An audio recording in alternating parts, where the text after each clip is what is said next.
কাশ্মীরের পেহেলগামে সন্ত্রাসী হামলায় ২৬ ভারতীয় নাগরিক নিহত হওয়ার পর থেকেই তীব্র হয়ে উঠেছে ভারত পাকিস্তান উত্তেজনা। এই ঘটনার জের ধরে অপারেশন সিঁদুর নামে পাকিস্তান ও পিউজেকে লক্ষ্য করে বড়সড় সামরিক অভিযান চালায় ভারতীয় সশস্ত্র বাহিনী। এমন উত্তপ্ত পরিস্থিতির মধ্যে চিন্তা ছিল ভারতের মেগা ক্রিকেট লিগ IPL চলবে কিনা। তবে ভারতীয় ক্রিকেট বোর্ড জানিয়েছে স্বাভাবিকভাবেই চলবে IPL। বোর্ডের এক শীর্ষ সূত্র ভারতের শীর্ষ সংবাদ সংস্থা ANI কে জানিয়েছেন, বর্তমানে IPL এর সময়সূচি বা ম্যাচ আয়োজনে কোনো পরিবর্তন আনার প্রয়োজন হচ্ছে না। যেভাবে নির্ধারিত ছিল সেভাবেই এগোবে প্রতিযোগিতা।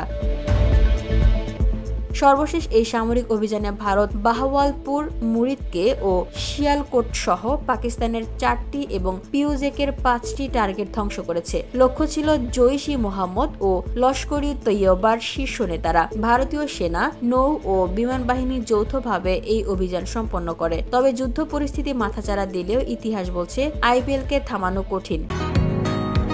বসুন্ধরা, উত্তরা, বনশ্রী, কুড়িল ও বাড্ডা সহ রাজধানীর বিভিন্ন স্থানে অভিজাত ও অত্যাধুনিক মানের ফ্ল্যাট কেনার এক নির্ভরযোগ্য প্রতিষ্ঠান প্লেজেন্ট প্রপার্টিজ লিমিটেড। তাই আপনার স্বপ্নের আবাসনের জন্য আজই যোগাযোগ করুন। Pleasant properties limited, where destiny matches eventually।